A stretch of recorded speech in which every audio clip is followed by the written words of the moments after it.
पिछले video lecture में हम लोगों ने जो है सॉल्युबिलिटी के बारे में पढ़ा। तो सॉल्युबिलिटी का मतलब ये हो गया कि तुमको कोई सॉलिड जो जैसे कि किसी लिक्विड में डिजॉल्व किए, तो ये सॉलिड सॉल्यूशन जो तैयार सॉलिड का जो सॉलिड जो डाले किसमें लिक्विड में, तो उसमें तुमको जितना अमाउंट किसी टेम्परेचर पर कोई डिजॉल्व हो सॉलिड या गैस किसी लिक्विड में, that is called its solubility. जितना amount at a particular temperature पे, टेम्परेचर बढ़ाने पर क्या होता है, जो टेम्परेचर बढ़ाने पर सॉलिड की जो है लिक्विड में सॉल्युबिलिटी क्या होती है याद होगा। तो सॉलिड की जो सॉल्युबिलिटी है वो टेम्परेचर बढ़ाने पर कम होती है if the process is exothermic. In the case of endothermic process the solubility of solid in liquid increases. और गैस के बारे में क्या होता है टेम्परेचर का, तो गैस की सॉल्युबिलिटी हमेशा क्या होती है, हमेशा तुम्हें वो डिक्रीज ही करेगी टेम्परेचर बढ़ाने पर, बिकॉज कि ये ऑलवेज एक्सोथर्मिक होता है अकॉर्डिंग टू लिचटेरियस प्रिंसिपल। जहां तक दूसरा था तुमको इफेक्ट ऑफ प्रेशर, तो सॉलिड को जब लिक्विड में डिजॉल्व करते हैं तो प्रेशर का कोई इफेक्ट उस पर नहीं पड़ता है, ये था तुम्हारा सॉल्युबिलिटी पर। लेकिन गैस का सॉल्युबिलिटी क्या होता है, तुमको प्रेशर के साथ इंक्रीज करता है एट द सेम टेम्परेचर, जिसमें कि हेनरी लॉ के बारे में हमने पढ़ा था, P is equal to KH into X, जहां पे x है mole fraction of the gas in the liquid, KH is called Henry constant, P is the partial pressure of gas above the liquid.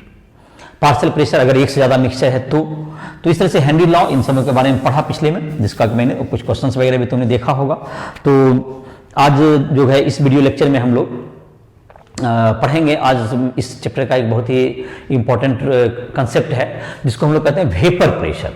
तो vapour pressure के बारे में देखते हैं, इसको पढ़ाई करते हैं। तो वेपर प्रेशर क्या हुआ तुम्हें, vapour pressure of pure liquid, vapour pressure of pure liquid. तो प्योर लिक्विड तुम्हारा है, एक लिक्विड है, तो उसका वेपर प्रेशर का क्या मतलब होता है। एक लिक्विड तो वेपर नहीं है, तो फिर उसका प्रेशर क्या होगा, तो इस बात को जरा समझते हैं, थोड़ा सा देखते हैं। एक क्लोज वेसल में एक लिक्विड को हमने इसमें डाल दिया, liquid is poured into a close vessel. ये लिक्विड है नॉट सॉल्यूशन, तो खैर इसी तरह से फिर सॉल्यूशन को भी समझेंगे हम लोग। ये प्योर लिक्विड है, अभी ये लिक्विड है। तो एक लिक्विड को इसमें जब हमने डाल दिया किसी बर्तन में, तो क्या होगा, यहाँ पर क्या होगा, ये लिक्विड जो है तुमको ये वेपोराइज होगा, evaporation takes place at any temperature. ये इवेपोरेट करेगा तो यहाँ पे क्या बन जाएगा, इसका वेपर बन जाएगा, वेपर ऑफ लिक्विड। ये वेपर आ गया, ये ड्यू टू किसका, इस कौन सा प्रोसेस हुआ है, इवेपोरेशन सरफेस पे से होता है, सरफेस के जो मॉलिक्यूल्स हैं अंदर वाले मॉलिक्यूल से हीट लेकर के इवेपोरेट करते हैं, तो ये वेपर बन गया। तो इसका मतलब लिक्विड ने क्या किया, अपना एक इवेपोरेशन हुआ, जिसके कारण क्या होगा तुम्हें, ये कुछ लिक्विड जो है वेपर बन गए। और जब वेपर बने तो ये वेपर भी क्या होता है, वेपर फर्दर, ये वेपर जो है तुमको वेपर इधर जाके क्या होगा, कंडेंस करेगा। वेपर क्या होगा, इसमें जाएगा, धीरे धीरे इसमें जाएगा, तो इसको क्या कहते हैं हम लोग, कंडेंसेशन। तो वेपर क्या होंगे, ये कंडेंसेशन होंगे। तो ये जो तुमको इवेपोरेशन एंड कंडेंसेशन, दो प्रोसेस यहां पे चालू हो जाएगा, इवेपोरेशन और क्या होगा इसके साथ, कंडेंसेशन। ये दो प्रोसेस यहां पर क्या हो गए, स्टार्ट हो गए। तो एट इक्विलिब्रियम जो लिक्विड कोई, जबकि ये लिक्विड ये धीरे धीरे ये जो प्रोसेस हो गया धीरे धीरे, जब इक्विलिब्रियम आएगा, एट इक्विलिब्रियम जबकि दोनों वेपर और जब लिक्विड, तो इसके इवेपोरेशन का रेट और इसके कंडेंसेशन का रेट दोनों इक्वल हो जाएगा, तो वो क्या होगा, एक डायनामिक इक्विलिब्रियम आएगा। तो एट डायनामिक इक्विलिब्रियम में जब आएगा तो क्या होगा, तो ये जो वेपर जो इसका है, एक अपने इस पर जो प्रेशर एग्जर्ट करेगा किसी एक पर्टिकुलर टेम्परेचर पर, that is called vapour pressure of this liquid at that temperature.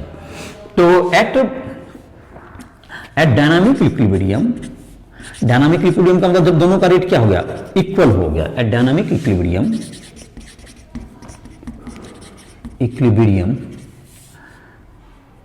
The pressure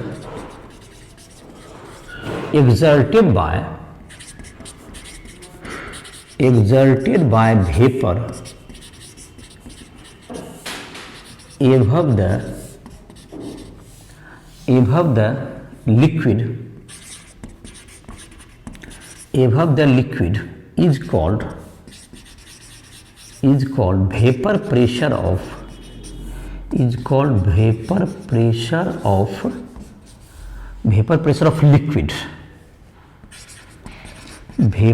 of liquid at that temperature।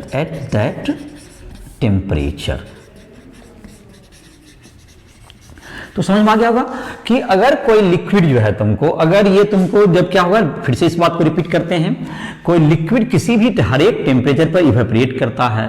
Evaporate जब ये वेपर में किया तो वेपर भी जब धीरे धीरे क्या करने लगते, कंडेंस कर लेते हैं। तो स्टार्टिंग में इवेपोरेशन का रेट ज्यादा होगा, कंडेंसेशन का रेट कम होगा, बिकॉज की कम ही वेपर बने हैं। लेकिन धीरे धीरे क्या होता जाएगा, इसलिए क्या होगा, वेपर का amount as time passes vapour का अमाउंट बढ़ते जाएगा और इस तरह से कंडेंसेशन के रेट क्या होते जाएंगे, इंक्रीज करते जाएंगे। तो जब दोनों के रेट क्या हो जाएंगे, एक ऐसा टाइम आएगा जब इवेपोरेशन और कंडेंसेशन के रेट क्या जाता है, इक्वल हो जाएंगे। तो उस सिचुएशन को हम लोग डायनामिक इक्विलिब्रियम सिचुएशन कहते हैं। तो in that case at that में किसी एक पर्टिकुलर टेम्परेचर पर जब आपका है कोई लिक्विड है इसमें रखा हुआ, जैसे लिक्विड हो सकता है आपका वाटर हो सकता है, ये लिक्विड आपका डीजल हो सकता है, पेट्रोल हो सकता है, जो कि एल्कोहल हो सकता है, कुछ भी कोई भी चीज आप रखेंगे तो वो क्या होगा, धीरे धीरे इवेपोरेट करते जाएगा। इवेपोरेट करके क्या बनेगा, एक समय इक्विलिब्रियम में आएगा। तो उस समय जब ये जो प्रेशर एग्जर्ट करेगा इसका वेपर इस अपने वॉल पे, तो ये क्या होगा, तुम्हारा एक पर्टिकुलर टेम्परेचर ये फिक्स होता है। तो इससे हम लोग क्या कहते हैं, इसको vapour pressure of the liquid at that temperature, और ये इक्विलिब्रियम आ जाएगा। तो ये तुमको इस बात पर डिपेंड नहीं करता, ये एरिया कितना बड़ा इस पर डिपेंड नहीं करेगा। जब भी डायनामिक इक्विलिब्रियम जब एग्जिस्ट करेगा तो वो उतना प्रेशर जब आ जाएगा तब पर आएगा।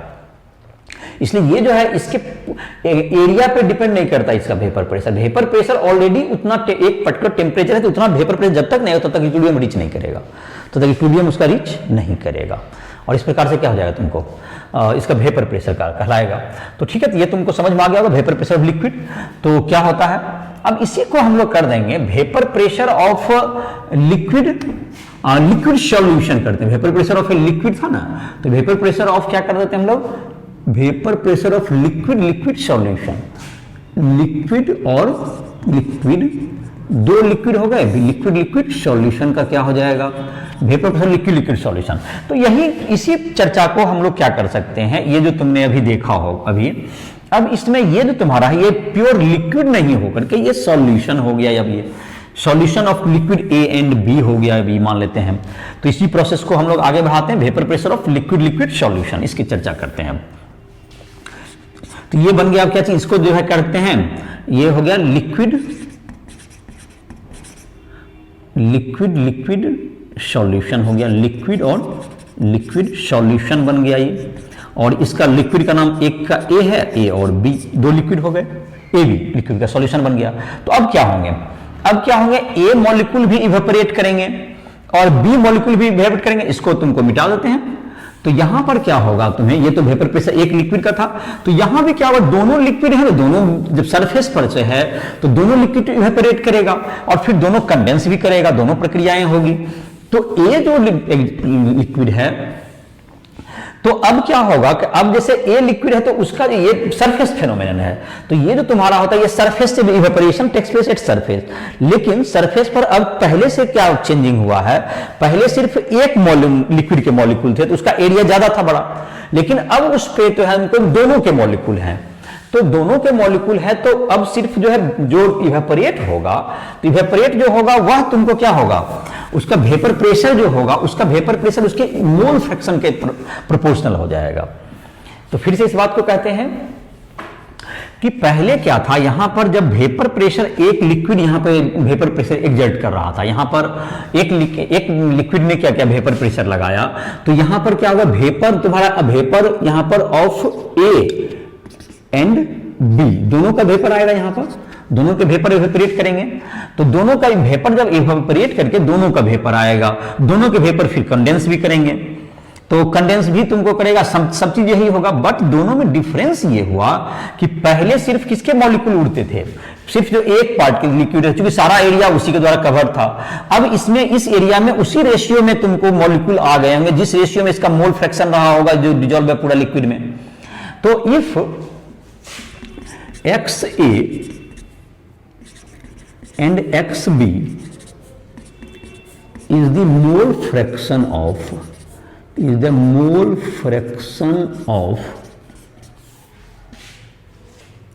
A and B in liquid phase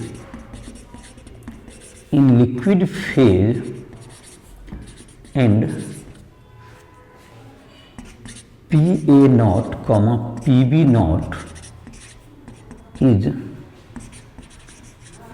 vapor pressure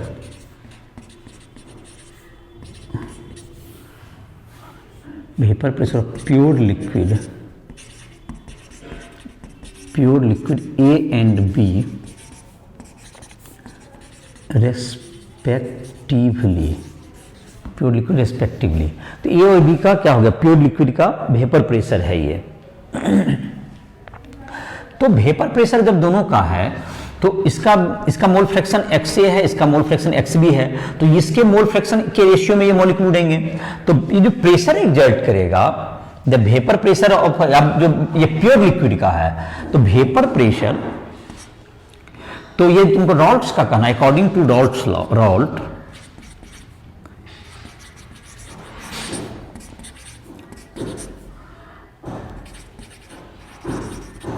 Raoult, the vapor pressure of each component according to Raoult के आधार पर क्या है, the vapor pressure of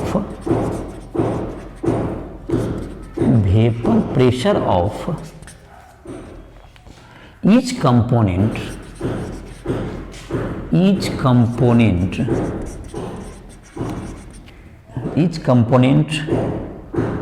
of liquid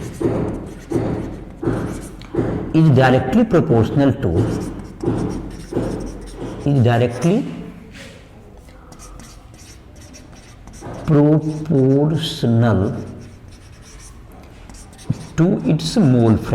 its mole fraction, ये किसके अनुसार से है, रॉल्ट का कहना। रॉल्ट ने अपने एक्सपेरिमेंट के द्वारा देख पाया कि इसका जो वेपर प्रेशर है वो किसके प्रोपोर्शनल होता है, तुमको किसके प्रोपोर्शनल होगा, ये इसके मोल फ्रैक्शन के प्रोपोर्शनल होगा। तो ये अब ए का बात करें, pressure vapour pressure of liquid A PA proportional XA, PA naught XA। तो यहां पर जो तुम्हारा है PA इक्वल टू क्या होगा, PA नॉट XA। तो PA नॉट, PA क्या होगा यहाँ पर, PA is equal to vapour pressure of A, vapour pressure of A जो ऊपर लिखा हुआ भी है, वेपर प्रेशर ऑफ A, और PA नॉट क्या होगा तुम्हें, vapour pressure of pure liquid है, vapour pressure of pure liquid A, जो कि ऊपर भी ऐसे लिखा हुआ, फिर से लिख दिए प्योर लिक्विड ए। सिमिलरली तुमको अगर रॉल्ट्स लॉ लागू करें किसमें, similarly for B, similarly vapour pressure of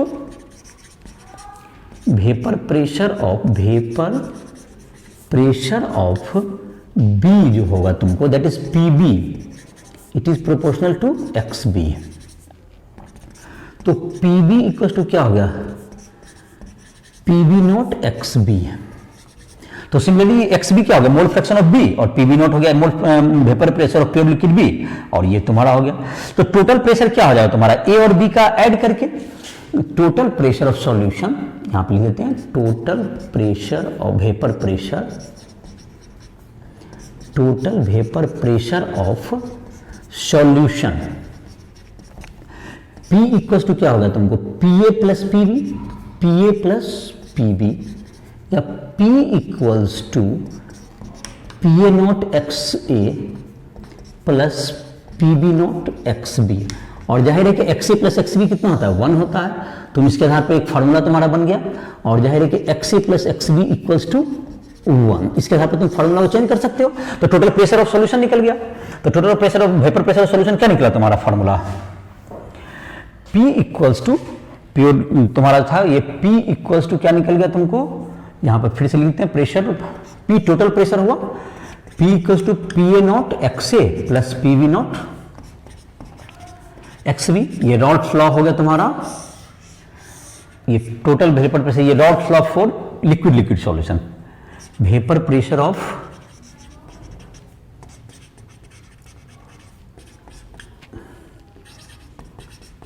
liquid liquid solution. Liquid liquid solution का तुम्हारा ये वेपर प्रेशर हो गया, और तुमको ये रॉल्फ्स लॉ का मतलब, और XA प्लस XB 1 होता है, तो इसके फॉर्म को तुम क्या कर सकते हो, चेंज कर सकते हो कभी भी चाहो। तो XA plus XB equals to 1 है तुम्हारा, तो XB का वैल्यू क्या लिख सकते हो, XB की जगह पर लिख सकते हो 1 माइनस XA, ये लिख सकते हैं 1 माइनस XA, ऐसा लिख सकते हैं हम लोग। तो इसको जो है अलग अलग फॉर्म में यूज कर सकते हो, तो P का अलग अलग फॉर्म तुमको आ जाएगा। P बराबर, इसका ग्राफ अगर प्लॉट करना चाहोगे, जैसे कि P बराबर क्या लिख सकते हो तुम इसको, तो इसको नोट कर सकते हो। तो तुम्हारा क्या हो गया, वेपर प्रेशर तुम्हारा हो गया, इसका लिक्विड का क्या हो गया तुम्हारा, टोटल वेपर प्रेशर जो तुम्हारा हो गया। फिर से इस बात को आप रिपीट कर देते हैं, वेपर प्रेशर अगर लिक्विड लिक्विड सॉल्यूशन है, तो लिक्विड अगर यहां पर क्या होगा, कुछ दोनों कंपोनेंट A और B दो के लिक्विड सॉल्यूशन बने हुए हैं, तो उसके दोनों कंपोनेंट क्या होंगे, इवेपोरेट करेंगे, दोनों वोलेटाइल है। तो रॉल्फ्स लॉ के मुताबिक क्या हुआ कि vapour pressure due to A जो होता है वो XA के प्रोपोर्शनल होता है, वो अपने मोल फ्रैक्शन के प्रोपोर्शनल होगा। तो PA प्रोपोर्शनल टू XA, तो PA equal to PA naught XB, ये वेपर प्रेशर ऑफ A हुआ। इसी सिमिलरली PB बराबर क्या होगा, PB नॉट XB। तो टोटल प्रेशर जो XA का PA प्लस PB हो जाएगा total pressure, that equal to PA naught XA plus PB not XB। और मैंने कहा कि PXB या XA को हम 1 माइनस करके भी क्या कर सकते हैं, उसको अलग अलग फॉर्म लिख सकते हैं। तो उसको चाहोगे तो मैं लिख भी देता हूं। तो अगर मान लेते हैं कि P बराबर PXA के रूप में अगर लिखना है इसको, तो क्या आ जाएगा, PB नॉट हो गया और 1 माइनस XA कर दीजिए इसको, और ब्रैकेट तोड़ के लिखेंगे, तो P इक्वल टू क्या होगा तुम्हारा, PA नॉट XA प्लस क्या होगा तुम्हें, PB नॉट और minus PB not into XA। तो PB नॉट प्लस क्या होगा तुम्हें, PA not minus PB not into XA। ये P हो गया तुम्हारा, P का वैल्यू आ गया तुम्हारा XA के टर्म में। अगर XA का वैल्यू 0 हो गया, अगर XA 0 है तो कितना हो जाएगा, ये PB नॉट हो जाएगा। अगर XA 1 हो जाएगा ये, तो XA अगर 1 हो जाएगा तो ये तुम्हारा PB नॉट कट जाएगा, तो PA नॉट के बराबर हो जाएगा। तो इसको एक ग्राफ भी तुम्हारे जो NCERT बुक है उसमें इसका एक ग्राफ भी बनाया गया है, जो किसके बीच में, PA नॉट और PB नॉट के बीच में, और ऐसे ग्राफ तुम्हारा बनेगा। तो इसको जो है इसको मिटाते हैं। अभी सब तो समझ में आ गया होगा ये सब। तो चलो देखो यहाँ पर जैसे तुम ग्राफ बनाना चाहोगे तो बना सकते हो, तो इसको मिटा करके बनाते हैं, इसको नोट कर सकते हो तुम लोग। तो ये जो इक्वेशन है इसी के आधार पर ग्राफ बनाएंगे, इसको छोड़ देते हैं। तो P बराबर क्या होगा तुम्हारा, PB नॉट प्लस ये जो ग्राफ बना देते हैं, उसके बाद लिक्विड मोल फ्रैक्शन इन वेपर फेज भी बता देते हैं क्या होता है इसको।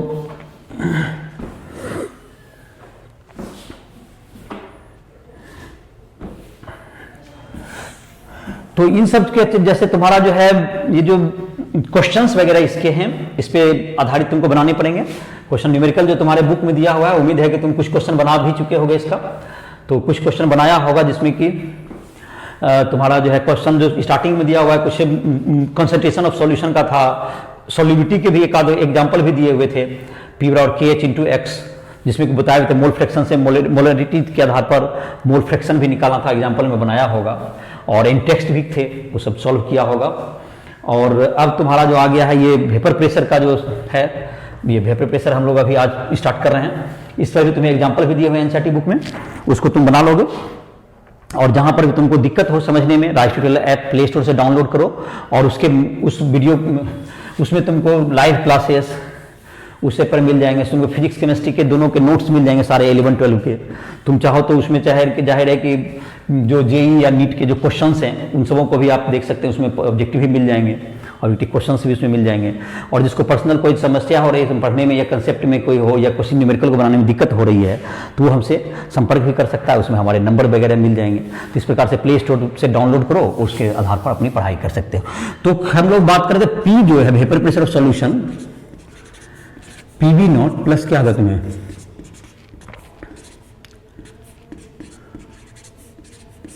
नॉट इंटू एक्स ए। तो एक्स ए का वैल्यू 0 हो गया तो ये पीवी नॉट हो जाएगा। देखो जैसे ग्राफ है तो एक्स ए में अगर चलोगे, इधर से मान लेते हैं एक्स ए का मोल फ्रैक्शन ले लो, ये हो गया एक्स ए के बीच में। तो एक्स ए का वैल्यू अगर 0 होगा तो क्या हो जाएगा इसका वैल्यू पीवी नॉट। अगर पीवी नॉट को कम मानो तो यहाँ पर दे दो, चलो इसको पीवी नॉट कर देते हैं। और अगर पी ए नॉट ज़्यादा है तुम्हारा तो ये क्या होगा तुम्हारा, ये धीरे धीरे ये पी ए नॉट तक जाएगा, इसका जो ग्राफ होगा तुम्हारा धीरे धीरे बढ़ते जाएगा। और जब एक्स ए का वैल्यू 1 पहुँचेगा तो ये कहाँ पहुँच जाएगा, ये पी ए नॉट तक पहुँच जाएगा। ये जब एक्स ए इक्वल्स टू 1 हो गया ये, तो ये तुम्हारा 1 रहेगा। देख लो यहाँ पर क्या आ जाएगा, ये हो गया तुम्हें पी ए नॉट हो जाएगा। और अगर एक्स बी के टर्म में जाएगा, यही चीज़ अगर तुम चाहोगे कि एक्स बी अगर इधर से दे दें तो क्या हो जाएगा, इधर से जब ग्राफ ड्रॉ करेंगे तो यहाँ से आ जाएगा मोल फ्रैक्शन इसका। तो जब इसका यहाँ पर होएगा एक्स बी से जब स्टार्ट होगा, एक्स बी 0 होगा तो यहाँ से स्टार्ट होगा और धीरे धीरे यहाँ आ जाएगा। तो जो एक्स ए के रूप में यहाँ पर दिया हुआ है ग्राफ पेपर, ये बिल्कुल लाइन का स्ट्रेट लाइन का ग्राफ होगा। तो ये तुम्हारा हो गया इसका टोटल पी क्या होगा तुम्हारा, ये पी हो गया तुम्हारा, इसमें टोटल प्रेशर है, total vapour pressure. P A naught हो गया vapour pressure due to liquid pure liquid A. P B naught हो गया तुमको vapour pressure of pure liquid B. X A हो गया इसमें मोल फ्रैक्शन ऑफ ए। इसी तरह से एक्स बी में जब अगर करोगे तो यहाँ पर क्या आ जाएगा, पी ए नॉट आ जाएगा, यहाँ पर पी बी नॉट में जस्ट फॉर्म बदल जाएगा।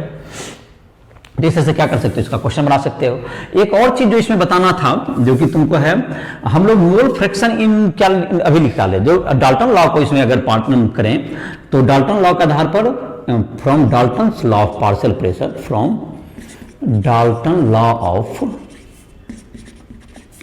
पार्शियल प्रेशर, पार्शियल प्रेशर जो गैस के लिए होता है पार्शियल प्रेशर, तो ये गैस के लिए लॉ है। तो गैस के लिए जो लॉ होगा तो तुम्हारा क्या होगा, वो कहता है कोई भी कंपोनेंट जो है पी ए होगा that is equal to mole fraction of A into total pressure P, ऐसा होता है। तो इसका मतलब ये एक्स ए डैश कर सकते हो, x A dash, x A dash क्या हो गया, mole fraction in vapour phase, mole fraction of A, mole fraction of A in vapour phase, in vapour phase x A dash. तो x A dash का value हो गया, तो ये से तुम्हारा क्या हो गया, एक्स ए डैश का अगर वैल्यू कहें तो क्या आ गया तुम्हारा, एक्स ए डैश बराबर पी ए बाय पी, या एक्स ए डैश को और इसको इलेबरेट करें, पी ए को तो हमने लिखा था P A naught x A, और पी को हम क्या लिख सकते हैं, P A naught x A, अब प्लस क्या हो गया, P B naught X B. Similarly क्या होगा, सिमिलरली एक्स बी डैश जो कि mole fraction of B in vapour phase होगा क्लियरली, दैट्स इक्वल टू क्या आ जाएगा, P B naught X B by P A naught x A plus P B naught X B, या P B bye, या ये P B by P जिसको कह सकते हो, यही होगा तुम्हारा। तो ये वेपर फेज में हो गया तुम्हारा। इस प्रकार से क्या कर सकते हो तुम, वेपर फेज में तुम भी निकाल सकते हो, और X A dash plus X B dash 1 भी होगा, X A dash plus X B dash 1 होगा। लिक्विड फेज में भी जो तुम्हारा वेपर फेज, लिक्विड फेज में X A plus X B क्या हो गया, 1 हो गया। तो इस प्रकार से क्या कर सकते हो तुम, इसका निकाल सकते हो। तो तुम्हारा ये तुम्हारा हो गया X A dash plus X B dash का वैल्यू 1 हो गया, और तुम्हारा यहां पर जो ये वेपर फेज में निकल गया ये मोल फ्रैक्शन, और एक्स ए एक्स बी क्या था तुम्हारा, लिक्विड फेज में मोल फ्रैक्शन था।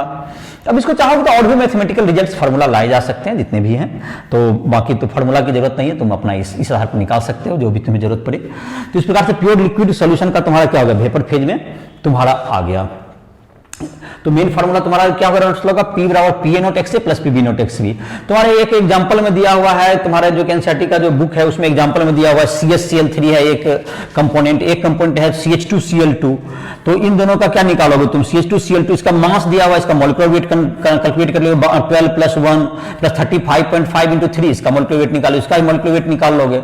इस प्रकार से तुम क्या निकाल सकते हो, Na निकाल लोगे, Na इक्वल टू क्या हो गया, मास ऑफ ए by Na equal to XA निकाल लो, Na पहले निकाल लोगे, mass of this by molecular weight of this, फिर Nb निकाल लोगे, इस तरह से XA XB निकाल लोगे, तो XA बराबर क्या आ जाएगा, Na बटे Na प्लस Nb, फिर फार्मूला आ जाएगा XB भी निकाल लोगे, और फार्मूला P बराबर PA naught XA plus PA not PB not भी दिया हुआ है तुम्हारे क्वेश्चन में, तो तुम इसे कैलकुलेट कर सकते हो उसका P का value.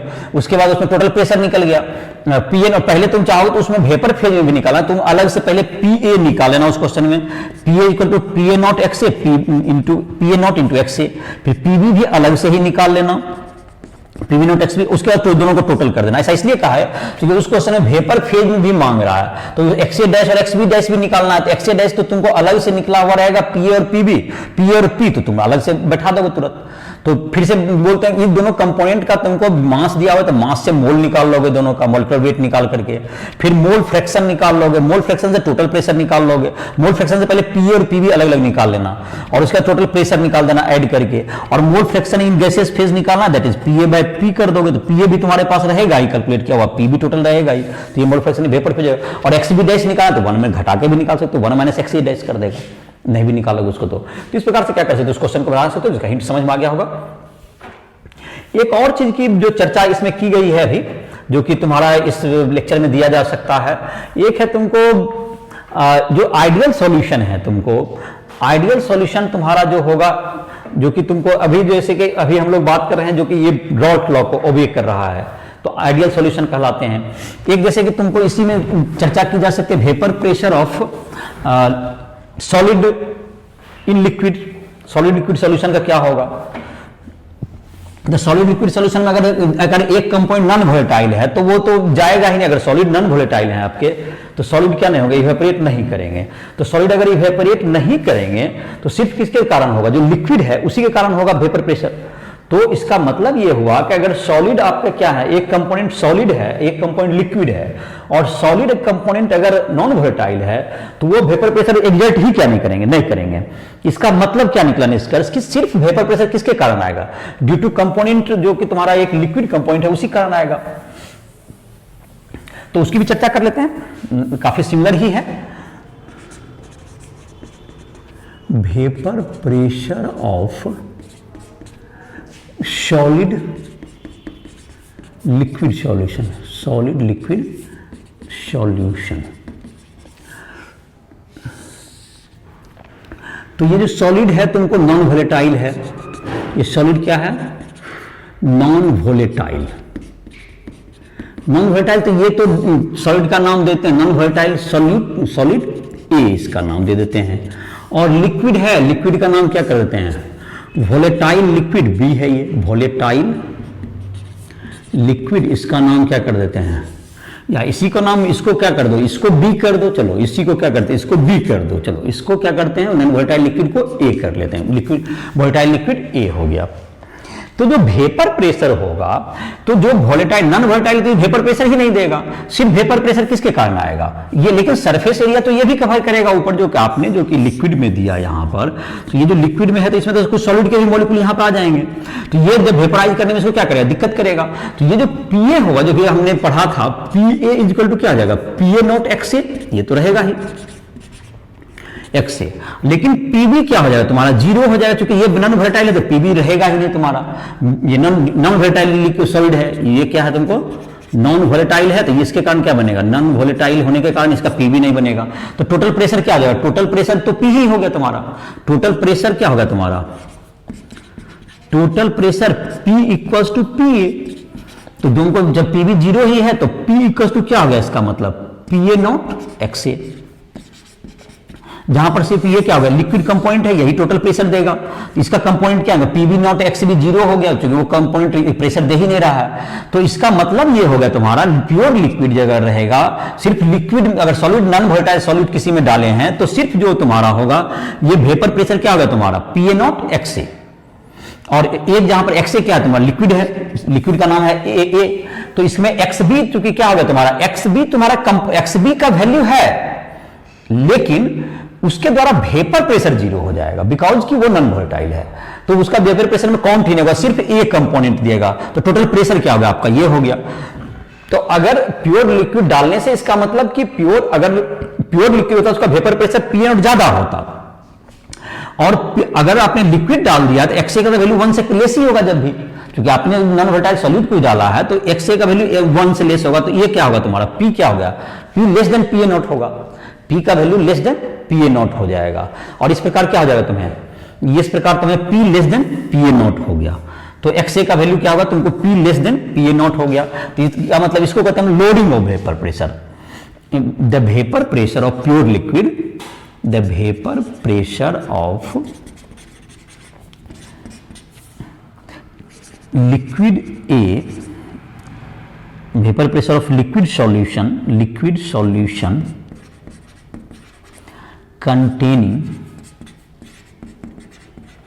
containing non-volatile solute, non-volatile solute is less than the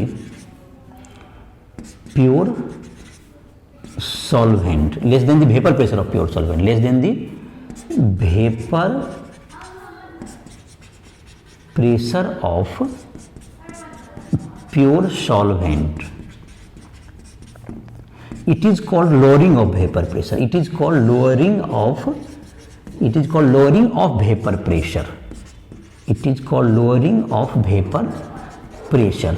तो ये तुम्हारा जो हो गया प्योर लिक्विड, जैसे कि मैंने कहा कि अगर आप सॉलिड नहीं डालते उसमें, अगर सॉलिड के पार्टिकल नहीं होते तो इसका अगर प्योर लिक्विड होता तो प्योर लिक्विड ए का ज्यादा होता वेपर प्रेशर। लेकिन नॉन वोलेटाइल सॉल्यूट डालने के कारण, नॉन वोलेटाइल सॉल्यूट आपने डाल दिया तो इसका वेपर प्रेशर क्या हो गया, ये लोअर हो गया। इसलिए क्या इस फेनोमेनन को हम लोग क्या कहते हैं, लोडिंग ऑफ वेपर प्रेशर। और लोडिंग कितना हुआ, लोडिंग ऑफ वेपर प्रेशर कितना निकला, देखो लोअरिंग ऑफ वेपर प्रेशर जो हुआ, लोडिंग ऑफ वेपर प्रेशर कितना आया, lowering of vapour pressure is equal to हो गया, पहले था पी ए नॉट, अब हो गया आपका पी, तो that's equal to P A naught minus P A naught x A, ऐसा भी कर सकते हैं हम लोग। तो पी ए नॉट तो कॉमन हो गया, 1 minus x A, that's equal to P A naught into x B. ये mole fraction of B liquid की कंपाउंड हो गया। अब टोटल प्रेशर देखिए, लोडिंग कितना हुआ, लोडिंग कितना हुआ तो वो मोल फ्रैक्शन ऑफ बी के प्रोपोर्शनल है। It is mole fraction of B, mole fraction of B के प्रोपोर्शनल हो गया ये। तो ये मोल फ्रैक्शन ऑफ बी के प्रोपोर्शनल हो गया, मोल फ्रैक्शन ऑफ बी के प्रोपोर्शनल हो गया ये। तो यही है तुम्हारा मोल फ्रैक्शन ऑफ बी के प्रोपोर्शनल हो गया। तो ये तुम्हारा क्या हो गया, P A naught x A plus P B naught X B, और तुम्हारा एक्स बी का वैल्यू पी बी का 0 हो गया, तो जिसके कारण लोडिंग हो गया वेपर प्रेशर, लोडिंग का वैल्यू निकल गया, प्योर लिक्विड का निकल गया। तो ये लिक्विड सॉल्यूशन का लिक्विड सॉलिड जब नॉन वोलेटाइल डाले तो उसका वेपर प्रेशर लोअर हो गया। तो इस प्रकार से रॉल्स लॉ दोनों के लिए, ये इसको भी रॉल्स लॉ कहते हैं, ये भी रॉल्स लॉ हो गया फॉर नॉन वोलेटाइल सॉलिड के लिए, पी बराबर P A naught x A, और लोडिंग कितना हो गया, that is P A naught into x B.